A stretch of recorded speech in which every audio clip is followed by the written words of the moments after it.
Are you a firefighter striving for peak performance while battling burnout and stress? Are you seeking practical strategies to manage the demanding challenges of your profession and balance that with a healthy personal lifestyle? Welcome to Priority Traffic Podcast, where we dive into topics that support our growth as humans, improve our wellness and performance as firefighters. We look at wellness and performance through the lens of personal growth, community support, and individual resilience. Whether you're seeking strategies to prevent burnout, tips on building resilience, or methods to enhance recovery and self-care, this podcast is here to provide you with the tools you need to navigate the unique challenges of the firefighter profession. We would love to hear from you on our various social media platforms. Take a moment to check us out on Facebook, Twitter, Instagram, and LinkedIn so that you can stay up to date on our latest episodes, tools, and strategies. If you come across any content that resonates with you, smash the like button and share it with your crew, family, and friends. Your support and feedback matters and helps us reach a wider audience. In addition, we highly encourage you to subscribe to our channels and leave a rating or review. Your feedback not only helps us improve, but also boosts our visibility to like-minded individuals. It's time to prioritize your wellness so you can realize the performance you crave and the performance your community deserves. Enjoy the show. Welcome back to Priority Traffic Podcast. I'm your host, Chris, and I would like to introduce and welcome Annette Zapp. Annette, welcome to the Priority Traffic Podcast. Oh my gosh, hi, how are you? You know what I didn't even ask you? What? Are we doing video too? Yeah. Damn, I should have got a better background. It looks pretty good from here. Yeah, I'm low tech. I don't do video. It's too big of a barrier to entry. It is a challenge, and I've considered not doing it every time I'm done with a show. Okay, you're not convincing me to do it, so thank you. You're welcome. You're welcome. It's if I was going to trim any fat, that would be the first place I'd just stop doing stuff. Yeah, So. it just seems to me overwhelming. Like starting a podcast was easy for the most part, right. But the whole video part is obnoxious, I think. It eats up a lot of my personal bandwidth. It's fun, and it's kind of like an outlet for me, but at the same time, I find myself banging my head against the wall. Okay, yeah, no, I'm not going to do it. Thank you for that. You're welcome. So in today's episode, I really wanted to talk to you. I know you're rocking and making a huge impact in the world of firefighter wellness. And I don't think I could be a very good podcaster and not talk to you, because I've been watching you for a while. Apparently I wasn't following you, but you were showing up in my feed all the time. So I thought I was. But thanks for joining me today. It's an honor and a privilege. Of course, and I always love being on other people's podcasts. It's really cool to be on the other side of the microphone now. Absolutely. You've been on quite a few, it sounds like. I have. I was like on a ton of them, and then I started my own, and then it's been kind of like a dry spell, so this is good. Good. Welcome back to the game, I guess. Welcome back to guesting. Yeah, exactly. So today I wanted to touch on basically your story and how you got into A, where you are today, but B, into the fire service and what that journey looked like for you, because there's not a lot of people out there screaming from the top of the mountains that firefighters need more wellness. And you are definitely doing that.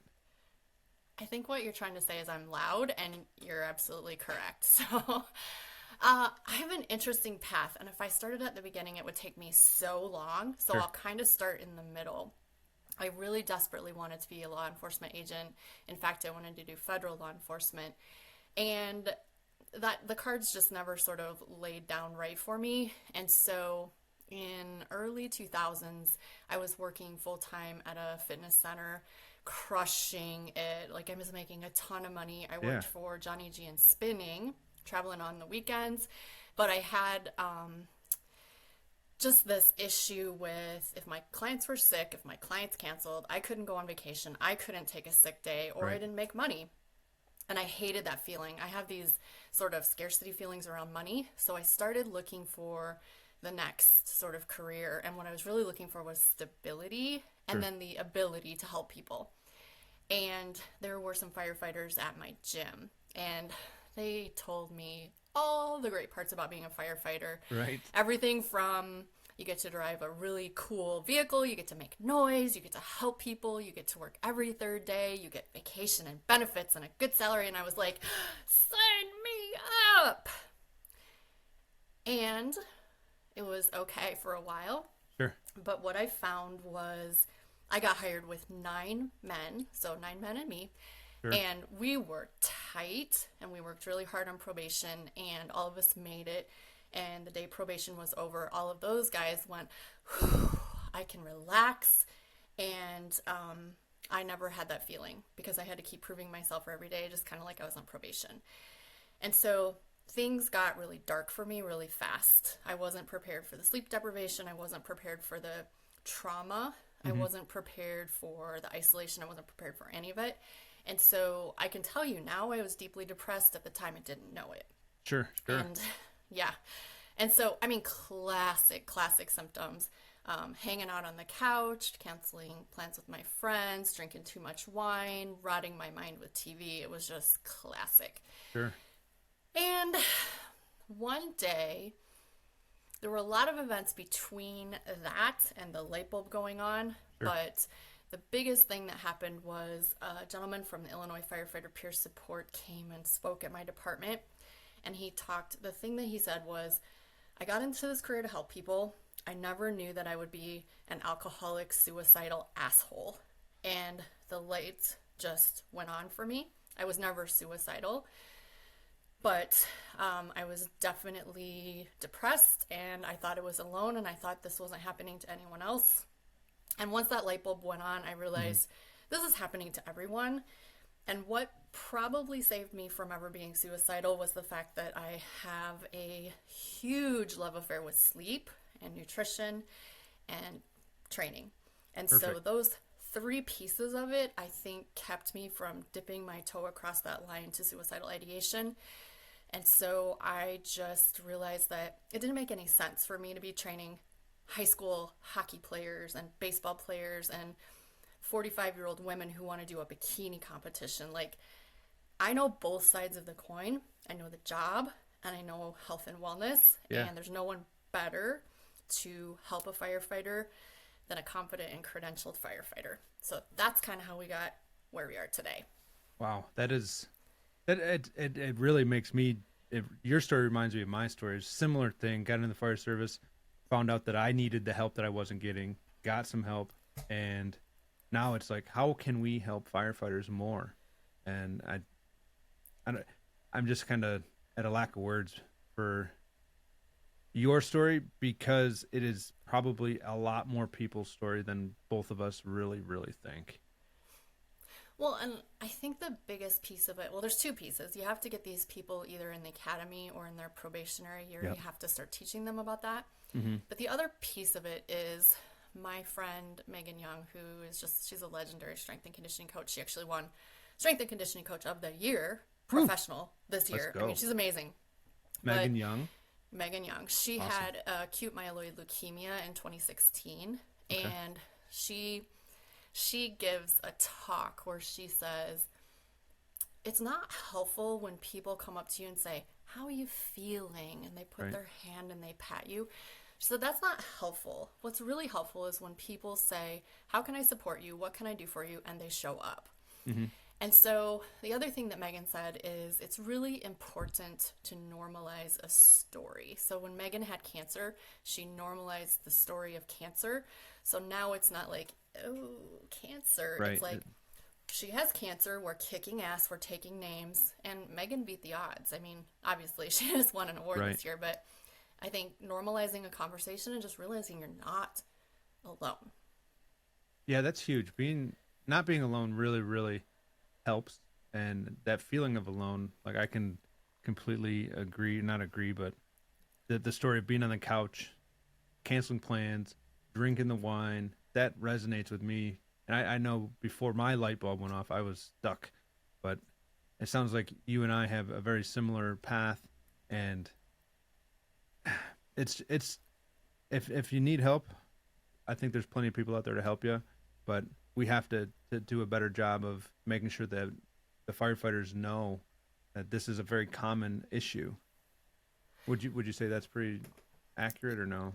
Yeah, I mean, the other thing is that we as observers Sure. have to have the courage to say, all right, this person is not acting right Mm-hmm.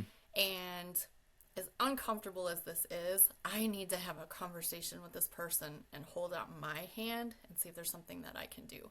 Because many times they've got a divorce going on at home, a sick kid, lost a patient, whatever, and they're overwhelmed and they're spinning.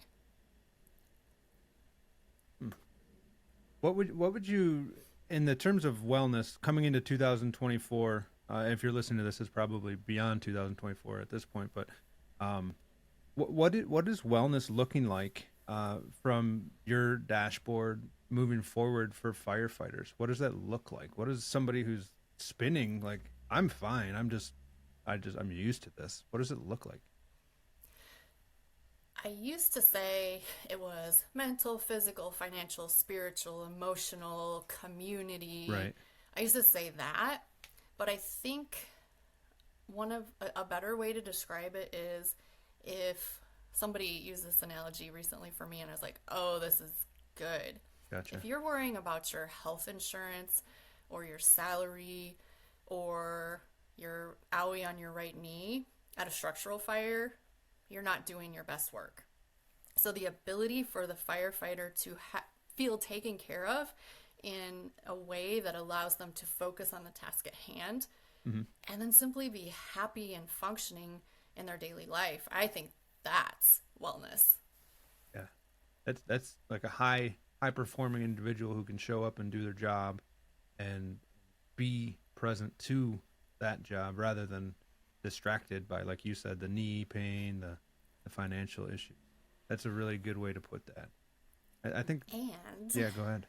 And the problem with that is that this job attracts nervous systems, if you will, who are able to thrive in spite of the. Am I allowed to swear on your podcast? Yeah.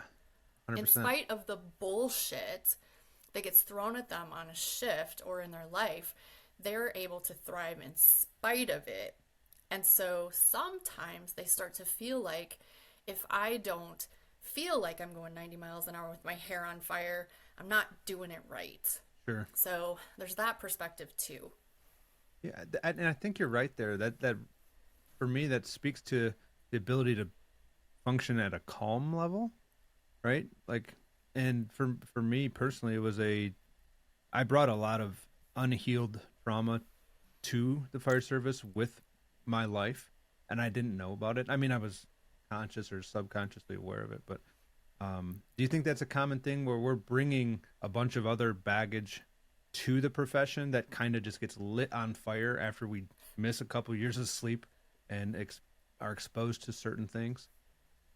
Yeah, I mean, the data actually are pretty clear that people with adverse childhood experiences are attracted to services such as fire service, law enforcement, and the military. And so, yeah, we're coming in, again, not my analogy, don't know where I stole it, but it's a good one. We're already coming in with our little backpacks shoved full of rocks, and then we lose our first peds, another rock. Then we go to the car accident where it's an extended extrication and we can't save the patient, another rock. And then we go to the Christmas Day shooting, another rock. And if we're not offloading those rocks, they just become overwhelming and fast, coupled with the sleep deprivation, because we process trauma while we sleep. Sure. And I mean, so now we're talking about collecting and accumulating rocks, in other essence, trauma and stress. And now we have to start. We should have started a long time ago, but now we have to start finding a way to offload that. So, I mean, how, as an expert in wellness, and what are a couple things we can start doing today to start taking those rocks, digging through the dust and finding the boulders and processing? Well, I like to say, finally, an original thought. I like to say everything gets better when you sleep. And so simply paying more attention to your sleep is going to improve everything. Everything gets better when you sleep. But the other thing is that just sleeping more isn't going to help you process all of that trauma. Right. So you need help. And that's why I tell these little fresh-faced babies that get hired, I get to talk to them on their first day, and I tell them, I need you to go try some counseling, like try them on like a pair of pants. Does this one fit? Does this one fit? Oh my gosh, this one feels great. Okay, Right. that's your counselor. And then I want you to make an appointment. I love to say once a month, but how about once a quarter? Even if you don't feel like you need to go in there, once a quarter, and just start working through your crap. Right. And then when the proverbial poop hits the fan in the fire service, you already have a relationship. You're not panicked. Like, I know I need help, but now I can't find someone. And oh, I found someone and this person is a jerk and I don't like them and therefore counseling doesn't work. So start the relationship early and sleep. That sleep is huge, and I think that's like I would say that's a given, but I don't think it is yet. It's not. It's not. It's not a given. So that, and then developing your resource bag, right? Your personal wellness, mental wellness RIT bag, if you will. And I stole that from a discussion I had with a gentleman. And building those resources before you need them, if I'm understanding correctly what you're saying, is pretty much the way to go. And you're intervening day one before there's a problem. You're dealing with potentially healthy people. Right. And, you know, the other thing is I put it as 4 pillars or 4 spokes or whatever you want to call it. But the sleep is number 1, nutrition is number 2, mental health, meditation, whatever you want to call it, is number 3. And number 4 is movement. Mm-hmm. And I understand, like, you know, if we think those are buckets, right, and your sleep bucket has a huge hole in it because you have an infant or a sick mom or whatever, if you can put more in the other buckets, it'll help buffer and mitigate the impact of the sleep deprivation. But what I see is people just go to hell in a handbasket on everything. Right. And so they're not sleeping, they're not eating well, they're not paying any attention to their mental health. And by the way, they don't feel like moving because they're tired and they feel like crap. Fill up the buckets if one is hemorrhaging. Nice. I like that a lot. Fill up your buckets if one is hemorrhaging. And so we have the 4 buckets, right? The sleep, nutrition, mindfulness, meditation, mental health, journaling, whatever you want to call it. However, whatever that resource looks like. And then the movement one. Mm-hmm. Nice. And go ahead. Everyone always is shocked because I'm a strength and conditioning specialist. So, and a nutritionist. So not a dietitian, but a nutritionist. So they always think, oh, exercise first and nutrition second. But right. I put them in that exact order because they're upstream interventions. And of the interventions, sleep is the most upstream. So we would say, when you say upstream, can you explain that a little bit? I can. It's just like fire prevention. So we will never know how many lives the panic hardware, the fire alarm, the sprinkler system, we can guess, but we will never know for sure how many lives we save because those are upstream interventions before the problem even happens. Same thing with sleep and nutrition and mental health and movement. Gotcha. Downstream interventions are putting out the fire, or sending someone to a 30-day inpatient rehab, or, you know, getting them on a CPAP after they've already had a heart attack or something like that. Gotcha. Reactive and proactive. Versus proactive, exactly. Beautiful. What would you say has been one of your more proactive personal solutions to your experience in the fire service? Like what did you find that you naturally did and you didn't know you were doing it and it works? Well, I think sleep saved my life. And that is not because I was smart about it. It was because I had young parents who, again, they were very young parents. They were very poor. They did not know what they were doing, parenting. They were emotionally immature. And so the only thing they knew to do with me is to put me to bed.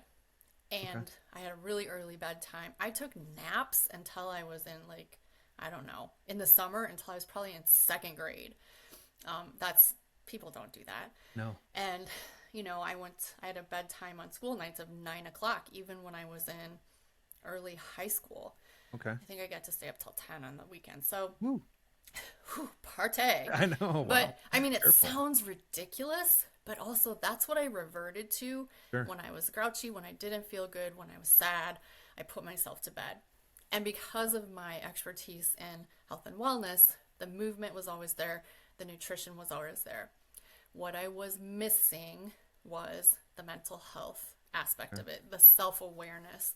In fact, I'm 52 years old. I'm just now understanding like I have a self and I get to vote. Yeah. And when I feel like something is weird, I'm not wrong. I don't need to question it because that's myself, that's my nervous system talking to me. And again, like I had no sense of self for 48, probably 8 years of my life. So that's the piece I was missing, and that's the piece that made a big difference too.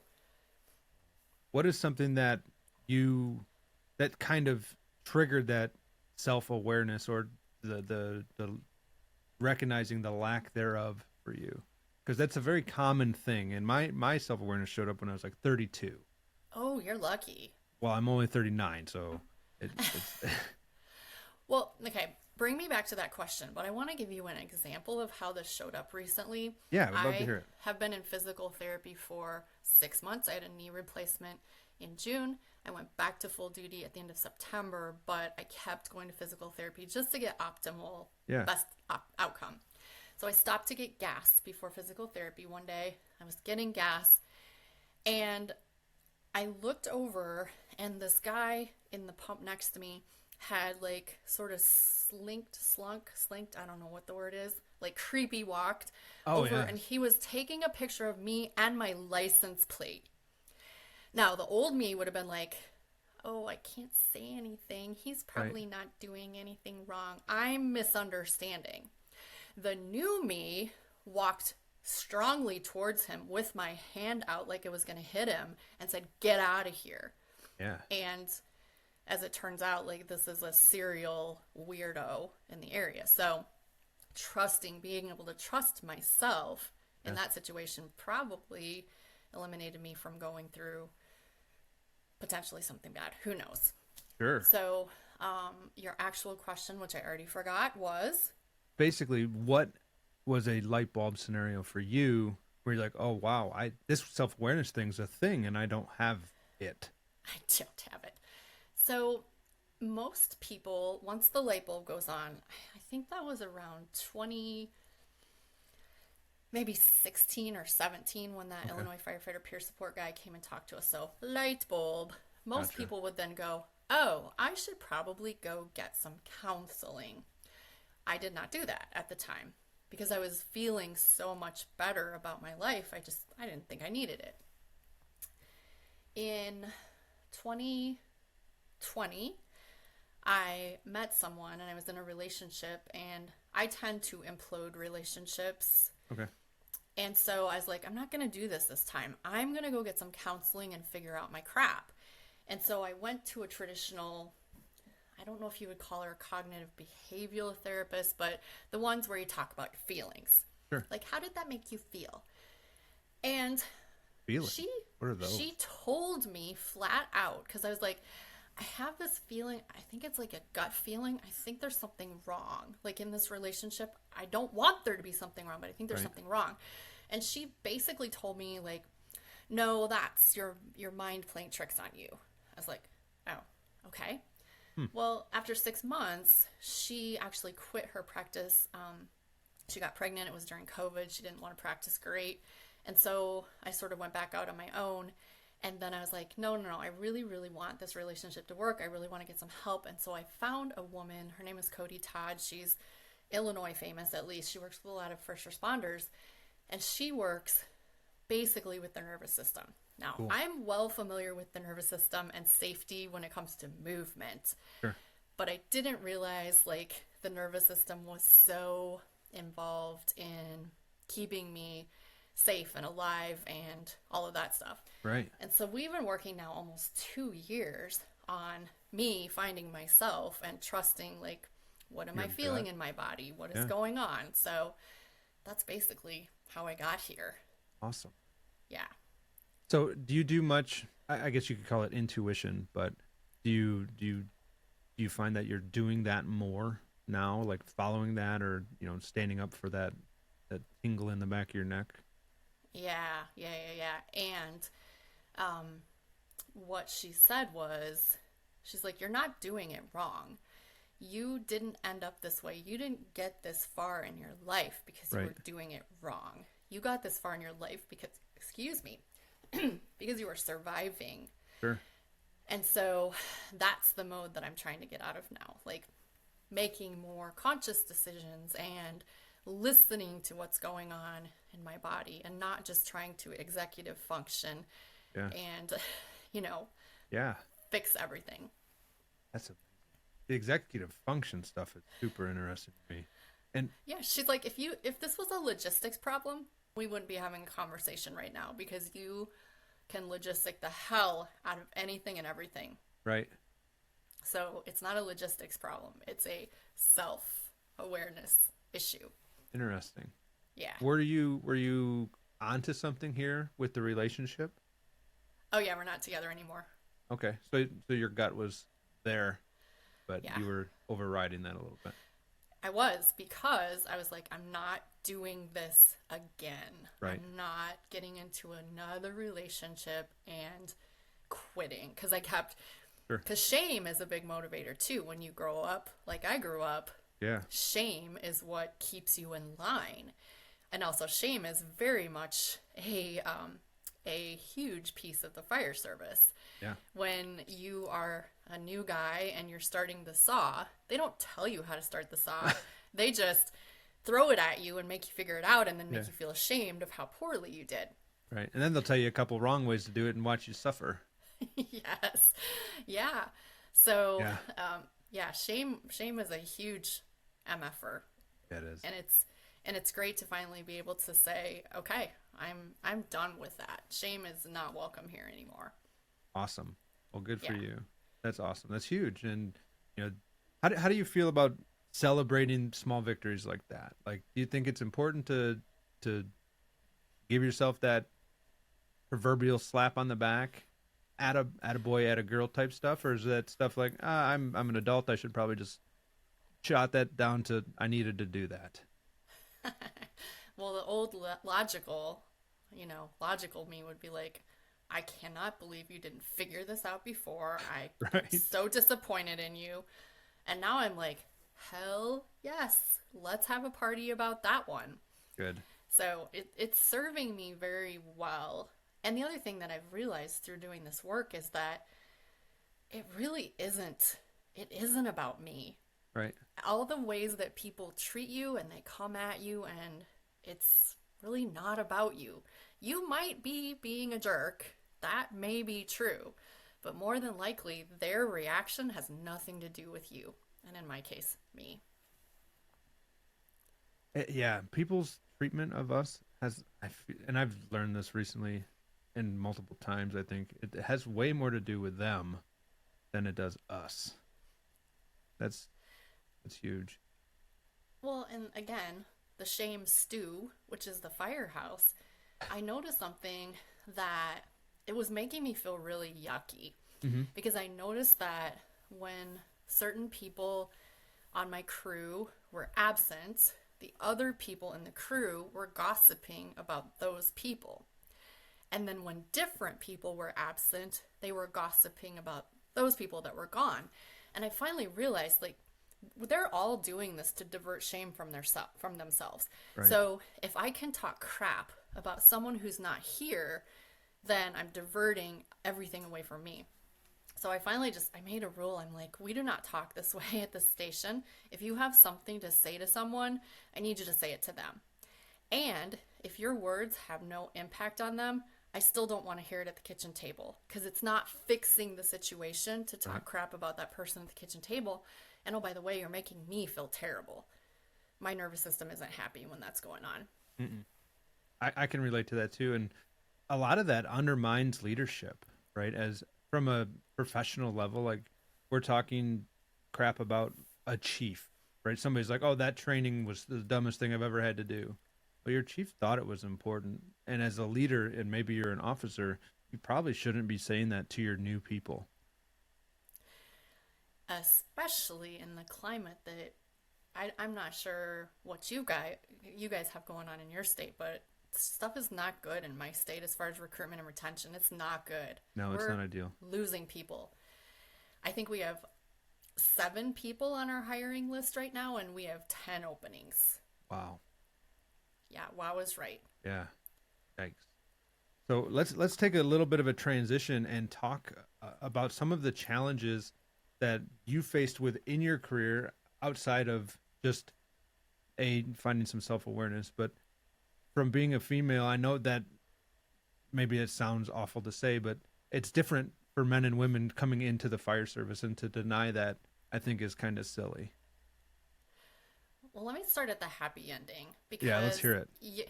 Yesterday, we have a new training and safety chief. He is awesome. His name is Scott Gray. He should be a chief somewhere. Awesome. But he's an amazing guy. I've always liked him. He has a great head on his shoulders. And I happened to be at the headquarters station yesterday dropping something off, and I stopped by to talk to Scott.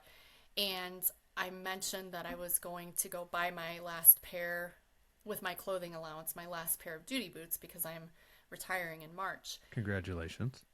Thanks. Very excited. Bet. And Scott said, so what are you going to go with? And I said, well, I'm going to go with the stupid Red Wings I've been wearing for the last 10 years because there just isn't anything better. And my gripe has always been female feet and male feet are not the same. You can't just take a size 6.5 men's boot and call it a female 8.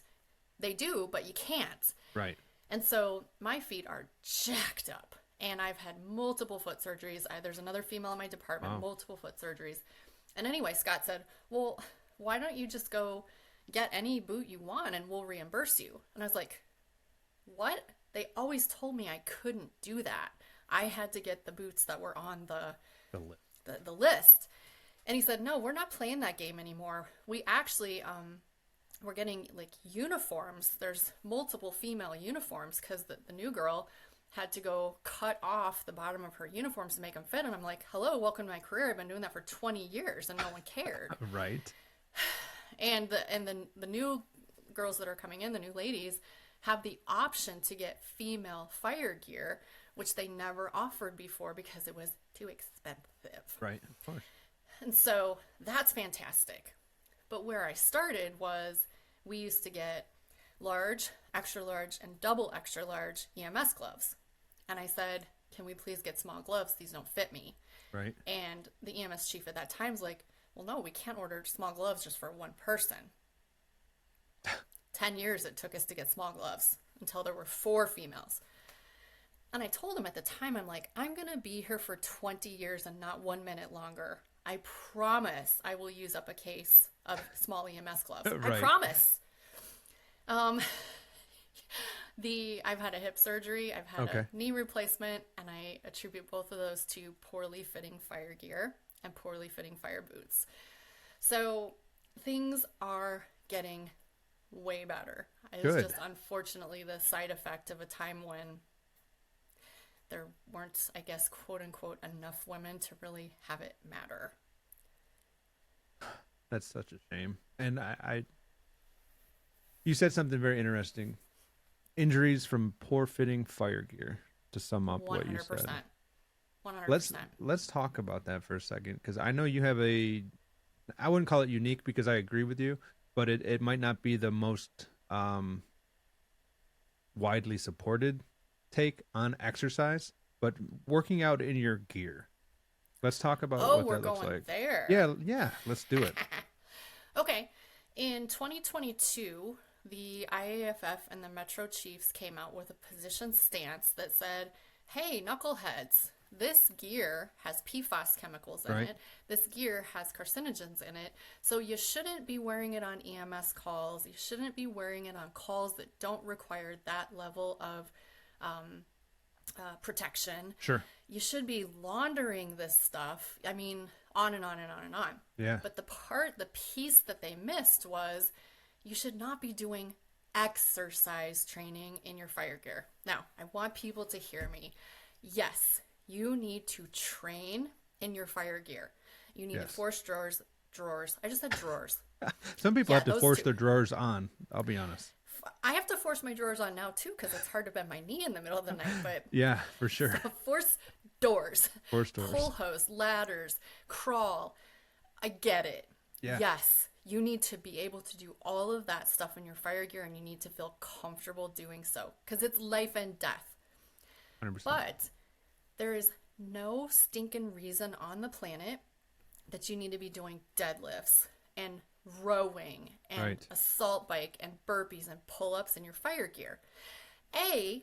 None of that crap transfers to the fire ground. I have never once seen a firefighter laying on his back with his air bottle and doing single leg lift crunches with a 20-pound weight on the fire ground.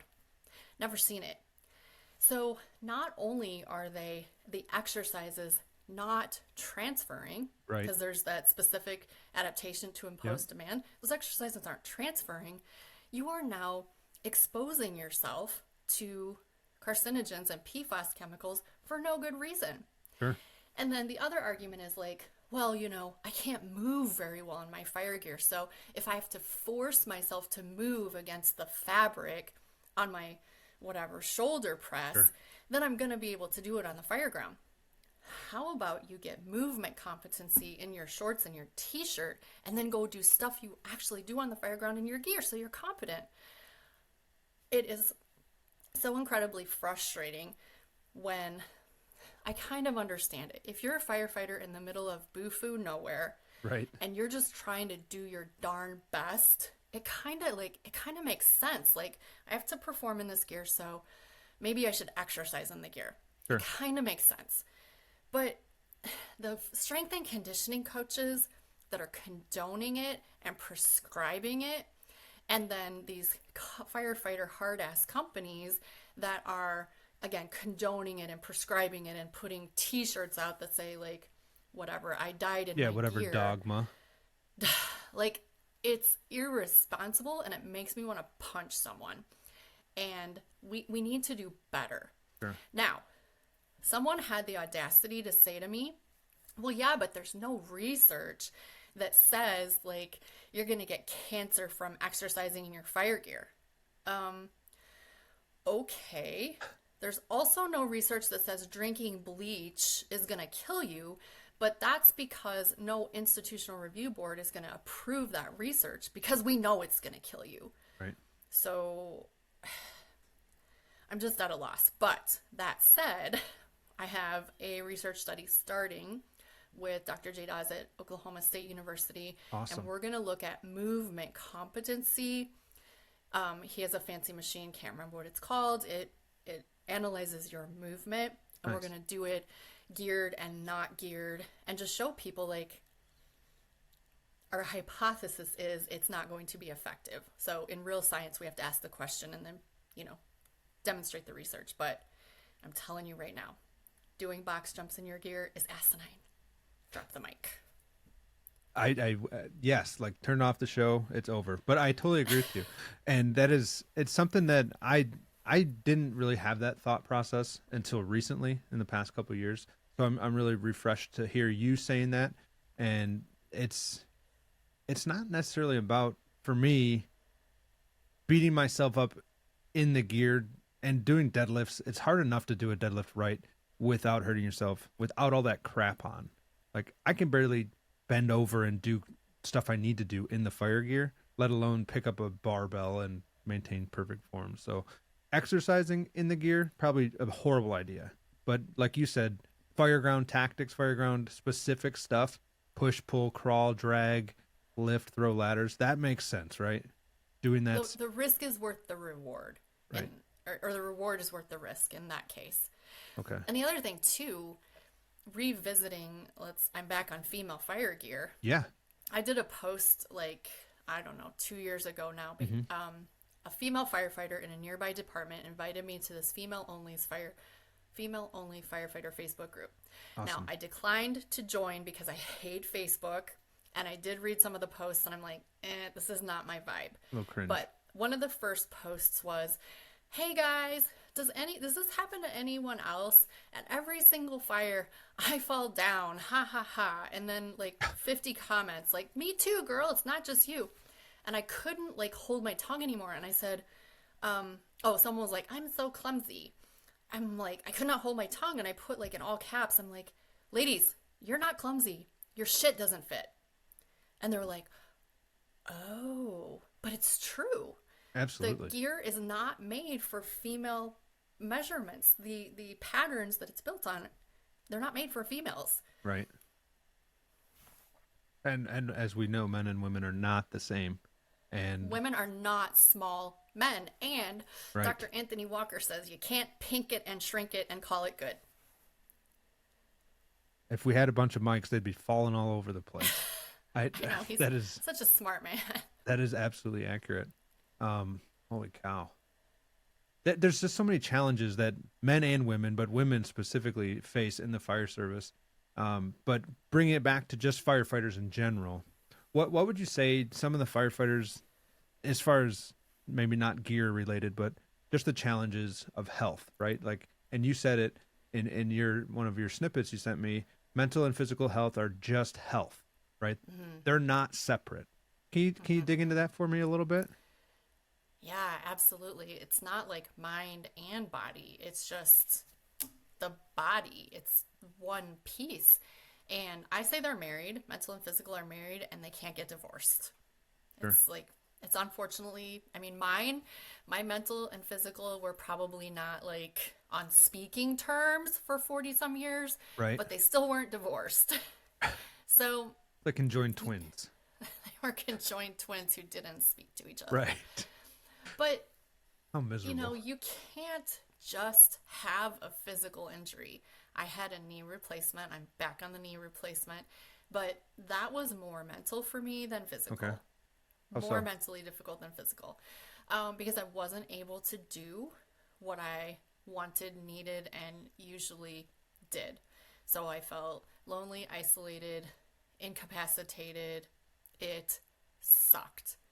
But the other thing is when you're not mentally well, so depression, OCD, anxiety, whatever it is, Yeah. that's going to manifest itself physically because you're not going to take care of yourself like you should when there's something going on in your head. So we have to consider it's all one package. When you look at firefighters who are morbidly obese, and you know the ones I'm talking about, not the ones with a little belly, but the ones who are like 450 pounds. That is not just a physical manifestation. There is a reason, a mental health reason, that Sure. that person is 450 pounds. And the problem is when your chief says, hey, peer fitness trainer, go help Sam Right. lose, 250 pounds, ready, set, go. And by the way, we're not going to pay you or give you any time to do it. You just have to do it.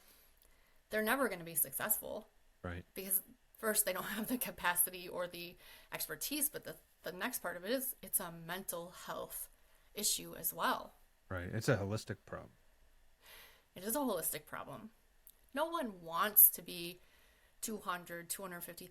No one even wants to be 10 pounds in their mind, 10 pounds overweight. They don't sure. want to be it, but they are, and there's a reason for it.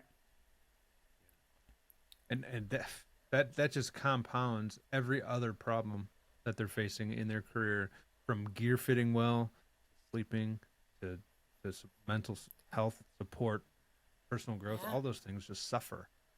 Yeah, they do. And, this is my other soapbox that I'm on all the time is like, this is not a DIY solution. I Right. am sorry. I don't care if your department is only 15 or 12 or 10 people. You cannot put this on someone that's a line firefighter and say, fix the problem. Right. You can't do it. This is a professional intervention. Health and wellness for fire is a professional intervention. End of story. Drop the mic again. Yeah. You cannot put that on firefighters. Can they help? Yeah. Under the supervision of someone that knows what the heck they're doing, they can absolutely be helpful force multipliers. They can be the people that say, hey, Sam, after you get done with lunch, let's go for a 10-minute walk around the station Right. and start that habit. But to put that person in charge of someone else's health and wellness is a huge mistake Yeah. and a liability, in my opinion. Absolutely. You're asking, there's a lot of liability there, especially somebody who might not even be trained to handle fitness, let alone all of the underlying conditions that that person is experiencing. Well, you know how those people get picked? They're the people that are interested in fitness, Right. or they've run a marathon or done a bodybuilding show or a powerlifting meet. Well, the problem with the people that are interested in fitness is most of them are interested because they don't know how to help themselves either. So they Right. think, oh, if I go to this class, I'll learn something and I can help myself. Well, and I'm sorry, the marathoner and the powerlifter and the bodybuilder, they might be able to help marathoners and powerlifters and bodybuilders, but that doesn't qualify them to help firefighters. Right. Oh, wow. So speaking of helping firefighters, when we talk about somebody that's already in the service, as long as, let's say, Sam, our big fella, or woman or man, however that goes, our hypothetical character here, what could we have done earlier in their career to start establishing things and making, maybe not making, but promoting people to take their health and wellness as their responsibility when they join the fire service? You want to open up that can of worms? Because the worms are just going to come out everywhere. But It's an alley-oop. Let's go. okay. The first thing is when you hire a quarterback, you're not going to say, hey, good luck. Hope you don't fizzle out. We just paid you $500,000, whatever. Right. They give them the resources and the expertise to do their thing. So that, I think it's our responsibility in the fire service to also give them the resources. And just saying we have this 10 by 10 room with dumbbells and a yoga mat in it, Right. good luck, isn't enough. Unfortunately, it isn't enough. These people are firefighters, and our expectation is that they fight fires, do extrications, hazmat, TRT, whatever. That's our Right. expectation. Our expectation should not be they know how to set up a comprehensive wellness program for themselves. So providing resources is, I think, the biggest one. And I know that most of your listeners are going to be like, hey, no, do not talk about fit for duty. But I think it's irresponsible to not have fit for duty. But here's the thing with fit for duty.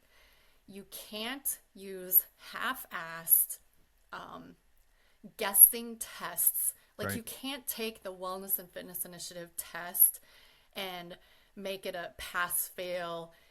That is not validated. You have to have an actual test that you can clinically measure the results administered by professionals if you're going to talk about people losing their job or going off the line. Right. So that's the first part of that. The second part of that is you have to have a plan when Sam doesn't pass. You have to have a plan to rehabilitate him and help him and do whatever it takes to get him back to where he needs to be. Right. Now, Indianapolis has had fit for duty for 5 ever, and I think someone told me only two people have just said, I think I'm going to retire instead of messing around with this crap. So they do a really good job of rehabilitating their people. Yeah. But the typical department doesn't want to spend any of that money. They want to have the chief come up and say, okay, you got to do 50 push-ups and run 2 miles in 14 minutes. Mm-hmm. And if you don't, there's going to be consequences. Okay, how did you come up with 50 push-ups? Right. Well, that's the number he can do. How did you come up with 2 miles in 14 minutes? It just sounded good. Okay, that's not going to hold up in court. Right. I cannot run 2 miles in 14 minutes. I am going to lose my job. It's not going to hold up in court. We have to do a better job of giving people resources, like you said. And the fit for duty thing, you're right. A lot of people hear that and they just leave the table. They're like, nah, not interested. Not gonna jump on that. And if you're not fit for duty, you're putting me at risk. You're Oh, I just did a post on that yesterday. I think that's probably where I saw that. And it's huge. Like if you are a liability, guess what my chance of getting hurt just did? It just went up. And it's a wild risk we take. Well, you know what else is wild? People want to question the capability of females, but who, by the way, are more fit than males in the fire service. That research has been done. People want to question the capability of females, but very few people are worried about Sam. Right. Because when it comes to push to shove, he'll get the job done. At what cost? Possibly his life or mine. It's crazy. What are some Crazy. of? Yeah, it's super crazy. What are some of the strategies you use to help your firefighters? That's a good one. You have to meet them where they are. Absolutely meet them where they are. I have a matrix. I call it my matrix. So number Okay. one, meet them where they are. If Nice. that is a sixer after work every morning and stopping at McDonald's, okay, can we make that a 4-pack instead of a 6-pack? Can we start there? Meet Yeah. them where they are. The next thing is every single firefighter, it doesn't matter if they're young or old, they are in pain. Something on their body is killing them. Help them get out of pain. So meet them where they are, get them out of pain. Third thing, ask them, is there something that would make you proud, or is there something that you really, really would mean something to you if you could do? And be ready to sort through the weeds and the answers, because they'll say things like, I want to be able to hop up and down off the floor to play with my grandkids. That's pretty clear cut. Yeah. I want to look in the mirror and just be proud of what I see in the mirror. Well, that's a That's little deeper, bit kind yeah. of, we got to figure that one out. I want to be able to bench 225 for 10 reps. Okay, then, like, why? What does that mean to you? Oh, well, that Sure. was my college warm up. Okay. Help them do something they want to do. So meet them where they are, get them out of pain, help them do something that they want to do.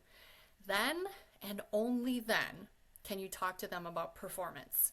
You should probably be working on your cardiovascular training. You should probably be trying to get stronger, because now you've got them. They know you're not a jerk because you met them where they were and you didn't take away their monsters or whatever vice they have. Yeah, Okay. yeah. You got them out of pain. If you get someone out of pain, they will love you forever. And you help them do something that was meaningful to them before you even worried about the crap out Right. there. Firefighters have to feel like the person coaching them or taking care of them actually cares about them and not about the employer. Now, I do. I care about the employer. I have course. to. Right. They pay my contract fee. But if the firefighter feels like I'm just there to decrease workers' comp or to whatever, they're going to write me off. I have to let them know that I care about them Yeah. the most. And this stuff over here, the workers' comp and the happy employers, that comes naturally and it Right. comes quickly once you get the buy-in from the firefighters, because buy-in is just another word for trust. Nice. I like that. Buy-in is another word for trust. And when you're doing all that work with the firefighter, investing in them and being their advocate, that, like you said, that all happens. It's a byproduct of improving them within, in their heart, in their soul, and doing those things that they need and they want. And they are your best advocates, because I tell this story all the time. My main contract that I have with one agency, they hired a really big group of 10 right at the same time they contracted with me. Oh, so I nice. call these guys like my babies. And those guys, I didn't do a lot with them. I met with them every day for like 2 weeks. We worked on the hinge. We worked on the squat. We worked on warming up our bodies, foam rolling, and all of this stuff. And like soft tissue work for after Yeah. tower days, all of this stuff. One of those babies, who's now been on like 5 or 6 years, is the biggest proponent for warm up and soft tissue and all of that stuff. He's like, Annette helped me get through my 3 weeks of days, because I wouldn't have made it otherwise. I would have been in too much pain, too stiff, whatever. So when he opens his mouth, the new babies listen. That's, you can't pay for better advertising than word of mouth. No, you can't. But how did that happen? Right. Well, the problem with a lot of these academies is the cadre of badasses want to beat the crap out of you Right. and show you you're weak and you're small and you're not strong. I don't do that. It doesn't help anyone. Right. They might have been weak and small and not strong, but beating them down for 2 or 3 weeks wasn't going to help them. I had to build them up.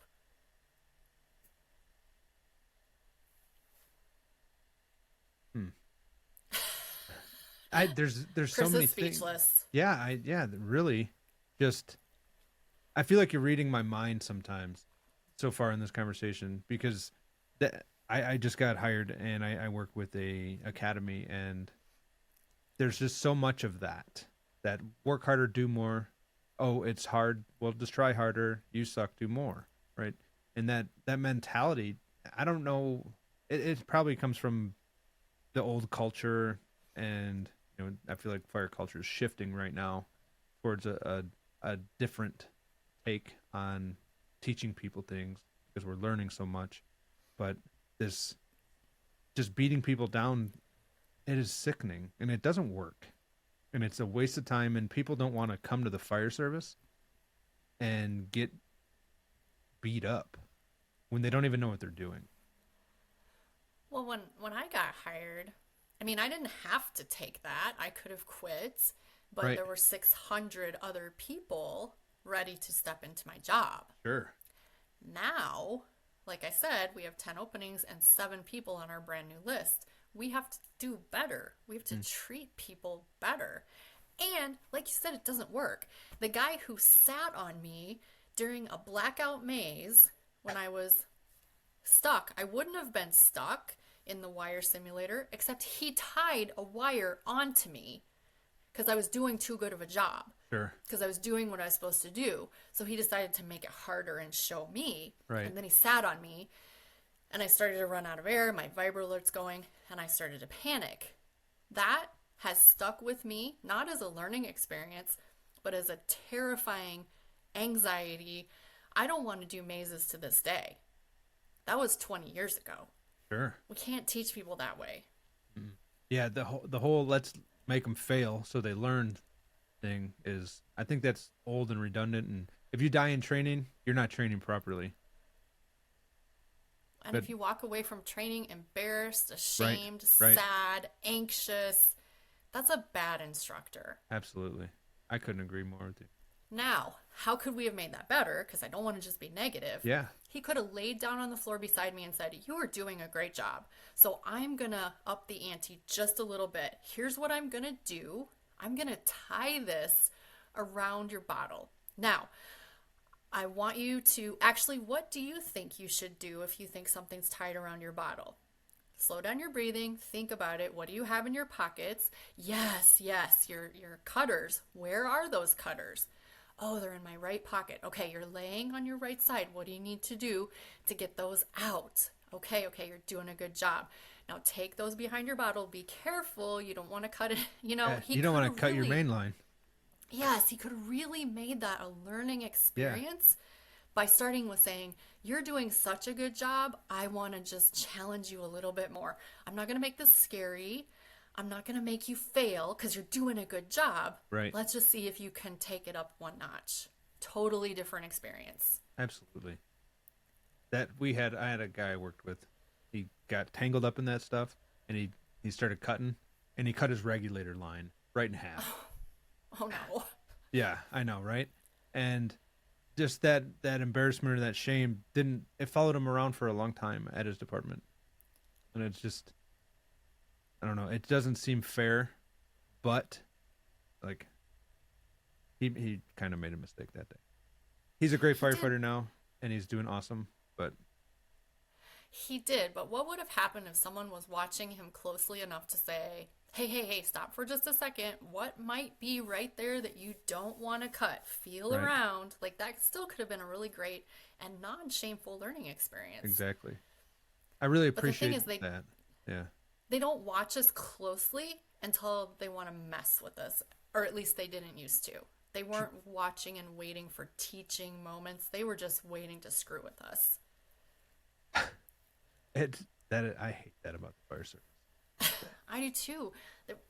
we know too much about pedagogy and all of those things. We Yeah. know too much about mental health, human performance, cognitive behavioral. Yes. We know too much about it to just ignore it and say, this is the fire service. It doesn't work like that here. It works Yeah. like that here too. It works like that.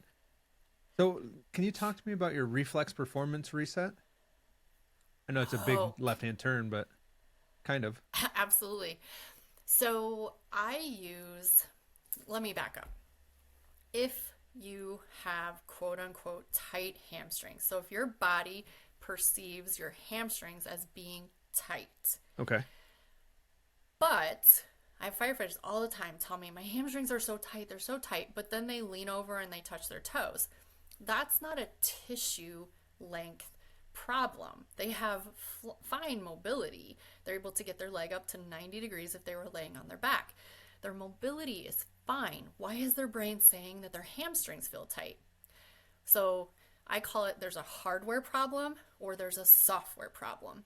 Okay. If your hamstrings are actually physically so tight that you can only lift your leg 15 degrees off of the ground, that might very well be a hardware problem. There might be something within the hamstrings or the hip joint or something that's the issue. But if you're able to lay on the ground and bring your leg up to 90 degrees, that's probably a software problem. That's a brain problem. Gotcha. And you can stretch those hamstrings for the rest of your life. And some people probably have been stretching their hamstrings for their entire life and they've made no progress. That's where reflexive performance reset and functional range conditioning, those are two totally separate things, but I use them together and they're magic. So reflexive performance reset is based on, they're not trigger points, they're pressure points. Okay. And I always forget there's a special name for them and I can never remember what it is.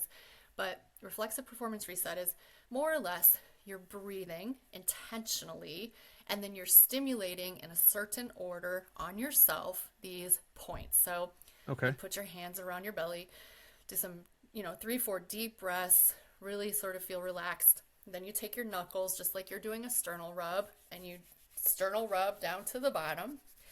And then you take your thumbs and you go around the bottom of your rib cage. And there's like probably 8 or 9 of these various things you're moving in order. The idea is I hate to say it this way because it's a big stretch to say it this way, but we're resetting the order in which muscles fire, quote unquote. That's the philosophy behind it. Gotcha. What do I think is really happening? I think we're stimulating our parasympathetic nervous system to the point where we're downregulated enough that we can allow our body range of motion. So I would do a test retest on you. So I might do something like, hey, Chris, show me your deepest squat. And you would show me, and then I would have you do the zone 1 reset. And I guarantee you would drop down into a very beautiful and better squat. Nice. Then I might say, okay, Chris, do you believe me? Or do you think this is hocus pocus? Here's what I want you to do. I want you to breathe really fast and shallow through your mouth, like you're panting like a dog. Do that for like 3 to 5. Let's see your squat again. And your squat's going to look crappy, probably crappier than when we started. So there's a test retest. You can do it with, say, arm flexion. You can do it with arm abduction. You can do it with whatever. So that's the first part of it. Functional range conditioning has nothing to do with reflexive performance reset, but it works like magic afterwards. So functional range conditioning, the philosophy is if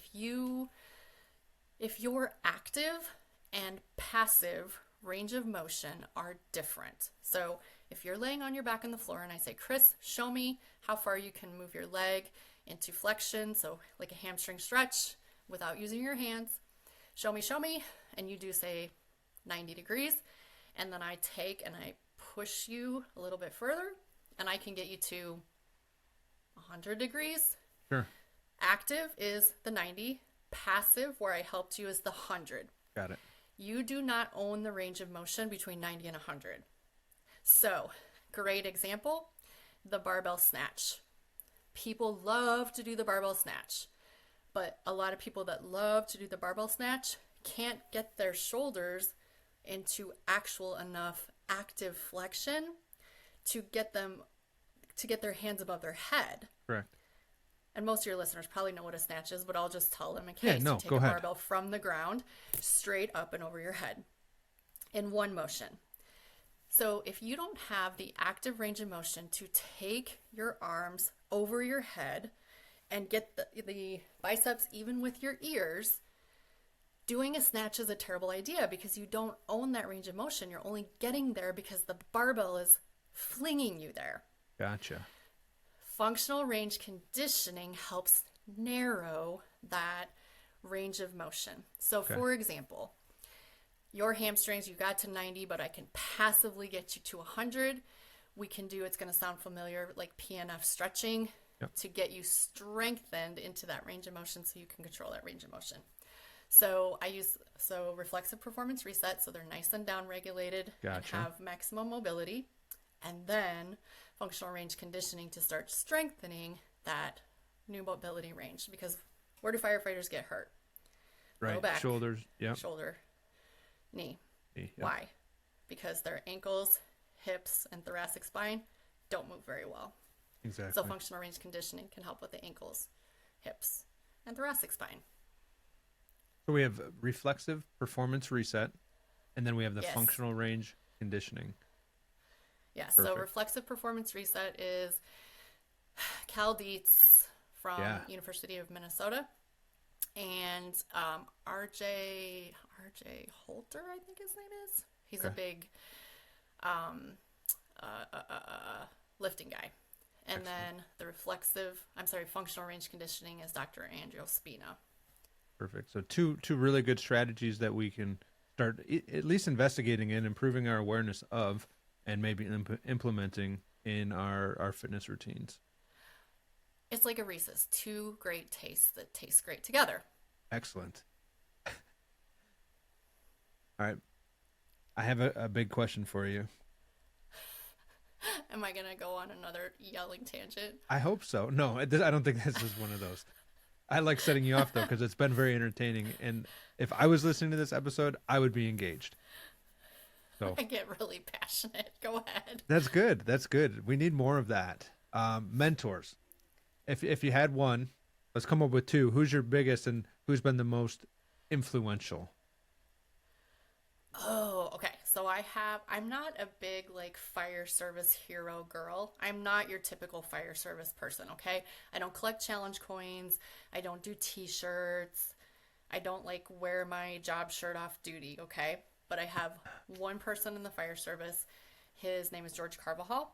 Okay. And George is a legendary strength and conditioning coach.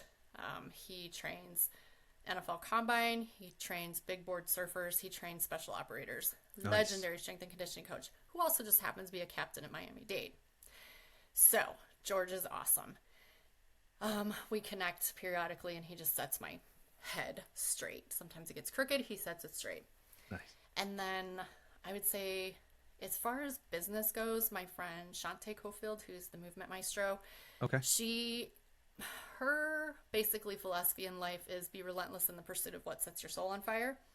And if it's not a hell yes, it's a FUCK no. And so I've been able to tap into a lot of that in creating my business, and a business that really makes me happy as opposed to just a job. Dude, that's huge. And having a job is one thing, but having something that makes you get out of bed early and nail all that stuff is huge. So you're lucky to be one of the few that have that. And it's exactly what we're trying to build here for myself. And it's something that sets the soul on fire. But speaking of fire rescue wellness, can you tell me about some of the principles that you're bringing to that business, for lack of a better term? Sure, absolutely. So the first thing that usually confuses people is I don't train clients one-on-one. So I don't write programs for individual firefighters or anything like that. The bulk of my business is managing health and wellness programs for fire departments, providing educational content for them in terms of generally live or webinar lectures. And then I also provide consulting services where You can have me come into your department. I spend 3 days to a week with you. I do a needs analysis. I meet your people. I meet your stakeholders. I talk to everybody. And we figure out how to get you going at your department. And then I recommend resources. And most generally, those resources don't include me. Right. I will say I would recommend that you hire an athletic trainer, start them out at 20 hours a week, blah, blah, blah. Do you need help finding an athletic trainer? I know people. Cool. And then the last, I guess I could call it a vertical of the business is, it's probably my favorite. The fire service is very hard to break into for health and wellness professionals because they don't understand the culture. And if you don't understand the culture, you're not going to survive. Because if you, again, come in, I know everything, I'm going to fix you, you're not going to get any engagement. And so I teach physical therapists and chiropractors and dietitians and strength coaches and basically anyone that works in health and wellness how to get in, meet people, get yourself able to do a needs analysis, craft a proposal, price the proposal. How do you follow up? How do you, like, from basically A to Z, see what I did there? Hey, from nice. A to Z, how do you do that process? Because it can be arduous, and if you don't have someone helping you, it can be really frustrating. Yeah, that would be pretty challenging. And most departments are pretty open to fitness now, right? Are you seeing that a little bit of a culture change with the departments that you're working with? Like, wow, wouldn't have been this easy 20 years ago. Yes, I'm seeing that. What I'm not seeing is them realizing that they need to truly make a good chunk of change in a monetary investment. Okay. They're very worried about return on investment. Yep. And although I can tell you right now, you're going to get probably at least 3-to-1 and probably way higher if you have a quality person. What I need you to understand is that even if it's a wash, if you pay me $95,000 and you save $95,000 and you didn't make anything on that, why wouldn't you do it? Sure. Why wouldn't you provide that service to your personnel? So I did a whole talk at Tactical Annual on different ways to measure return on investment. I gotta tell you, I thought it was pretty good. But the big analogy I use is that we are so willing, fire departments are so willing to invest in equipment. Like, we just paid $1.8 million for a ladder truck 18 months ago. Yeah. So it has weekly, monthly, quarterly, periodic maintenance, new tires. Like, that's right in the budget. And people are like, well, yeah, we spent $1.8 million on it. I did the math. Over the course of my career, they're spending over $2 million on me. I'm an appreciating asset because I'm getting smarter. I'm getting better. At least until recently. I can't see anymore and I can't hear anymore and I'm old and crabby. But at least for like 18 and a half years, I was getting better. Sure. That ladder truck is depreciating. Yeah. So yes, we want to take care of it so that we get maximum life out of it. But why don't we treat our employees that well? Drop the mic. Again. Yeah, that's like 5. You are just on fire. My friend that used to be the tactical manager at NSCA would always say, drop the mic, but very carefully, we're a not-for-profit. Mics are expensive, as we both And have mics learned. are expensive. He would say that. Mics are expensive. Oh, man. So, Annette, as you see it, what is the future of wellness in firefighting? What does that look like going forward? I love this question. So 4 years ago, I said within 10 years, every department of any appreciable size, and by appreciable, I think 50. Okay. Any department of any appreciable size will have at least a part-time embedded health and wellness person. So I said that 4 years ago. It's supposed to happen within 10 years, so within 6 years. Now, the great news is, we have these pockets. South Metro Fire has a very comprehensive team, like 11 people. Fairfax County, Denver, Phoenix. Yeah. We have these pockets of human performance teams. But we're seeing these starting to pop up. Austin, Texas has like 4 or 5 people too. But we're seeing these jobs start to pop up. Oklahoma City just advertised for an athletic trainer. Can I go on a tangent for a second? Please do. I always advise fire departments, if you can only afford to hire one person, an athletic trainer is a great first hire. And I say that not being an athletic trainer. I'm a proud member of the public safety athletic trainers, but I am not one. That said, their job description that they wrote it, I think they're setting that athletic trainer up for failure. Okay. Because they put them as a health and wellness coordinator to do fitness testing, exercise prescription, sleep education, nutrition education. I even think they had peer support stuff in there. Yikes. That's not an athletic trainer. That's me. Right. That's me. Most athletic trainers aren't even super comfortable coming up with an exercise program. Like that's not their thing. They are injury prevention, and you are injured, we're going to help you. They are not, let's set up a program for the academy. Right. I'm sure there are some out there, but primarily no. So my point is, these pockets exist and individual jobs are popping up. Mm-hmm. There's departments that have contracts with people like me, and mark my words, now within 6 years, every department over 50 people will have someone embedded, at least part-time. That's what I think. Awesome. How big is your department? So we're just shy of 100. I think full-time employees, we're sitting right around 75 or 80. Okay, same. We have 87, so okay, similar size department. Yeah, and don't quote me on that. Last time I checked, so we're taking on recruits. We're having new hires all the time. So. Okay. Well, and so my chief, I had a conversation with my chief the other day because he listened to my episode about South Metro, who has a very robust program, but they have 850 people. That's a lot. And he's like, it is a lot. But also, I mean, it's not 3,000. Okay? Right. So it's not New York. But I just made that up too. I don't know how many New York has. I think they have a few more than that, but yeah. Should we say 5, 8? Nah. We'll just make stuff. They have a lot. Podcast. Let's just leave it there. They have a lot. But my chief said, we can't do that. Like, on a scale, we can't do that. But I said, Chief, they have 800. We have 80. They have 11 human performance people. We should be able to have one at a minimum to scale if you're going on scale. And in Illinois, we have this fabulous thing called the mutual aid box alarm system, which are intergovernmental agreements between departments. Like, if we have a box alarm, we don't have to ask, like, please, will you come? Like, they're on our cards. They're coming. They signed an agreement. Yeah. So we have these, like, MABUS divisions. Mm-hmm. Some of them have a ton of departments. Mine has, I think, 3. I'm the worst. I'm not on any team, so I never remember, but I think we have 3. There's no reason that those 3 departments, at a minimum, couldn't have one full-time person to share. Yeah. There's no reason.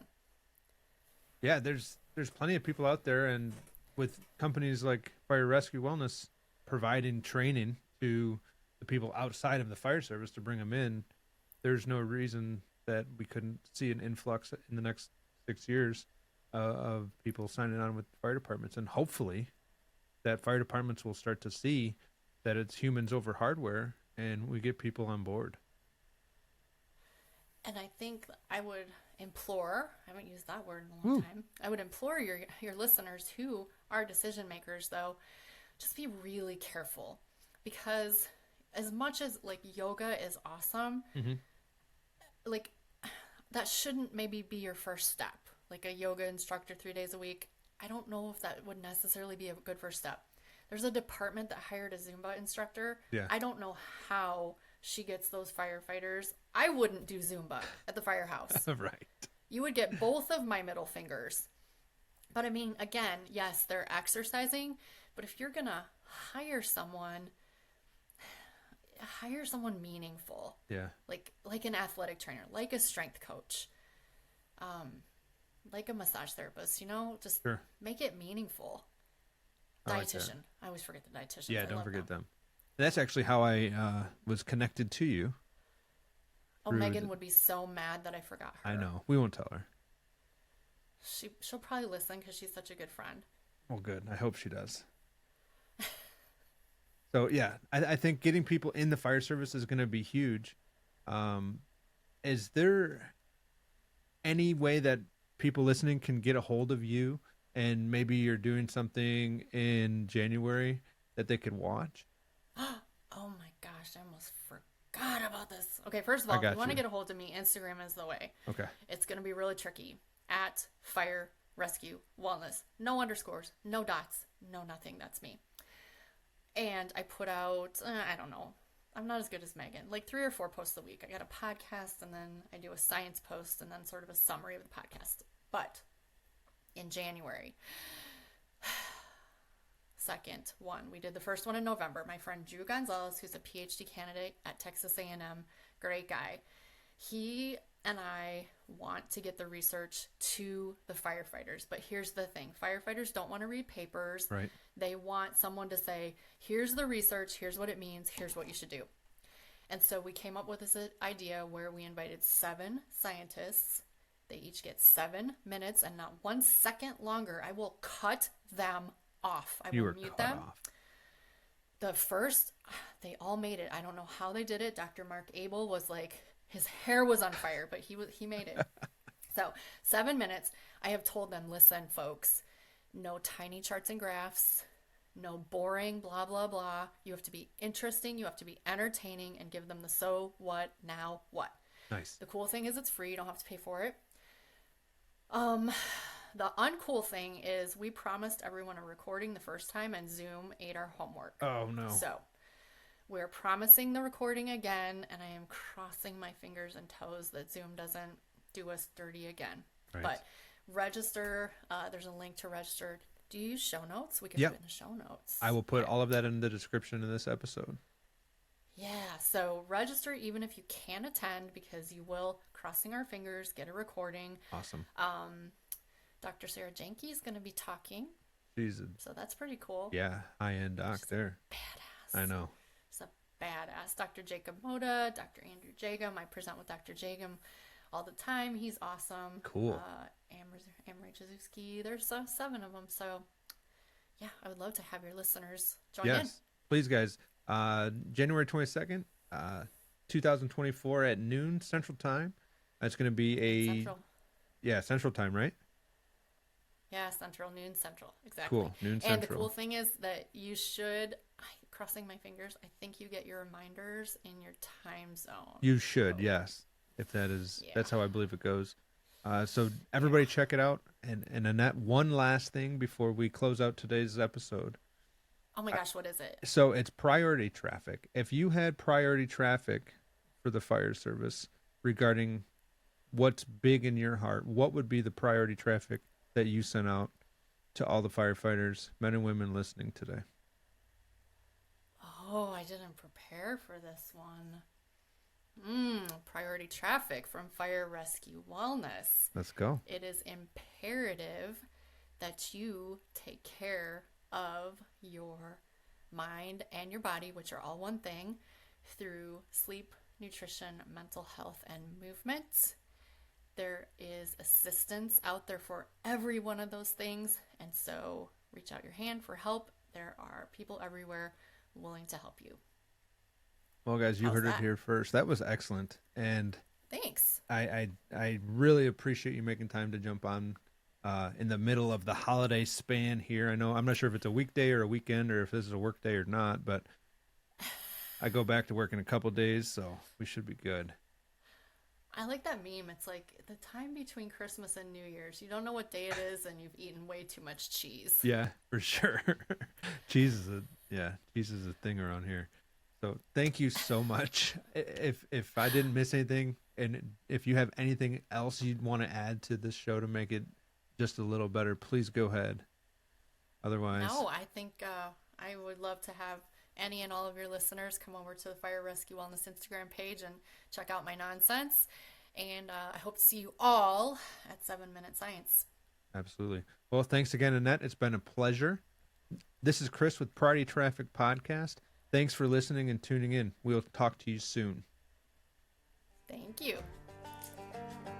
As all great things do, this episode of Priority Traffic Podcast has come to an end, and from the bottom of my heart, I'd like to express my gratitude for your time and attention. Your support and feedback help the show to continually improve our content and to bring you the best possible experience. If you found value in today's discussion and it has challenged your current practices, we encourage you to share this episode with your colleagues and friends. Don't forget to like, subscribe, and follow Priority Traffic Podcast on our various channels to stay up to date with our latest of shows. At Priority Traffic, we strongly believe that prioritizing wellness is the foundation of long-term high performance. By taking care of ourselves both physically and mentally, we can unlock our full potential and achieve greatness.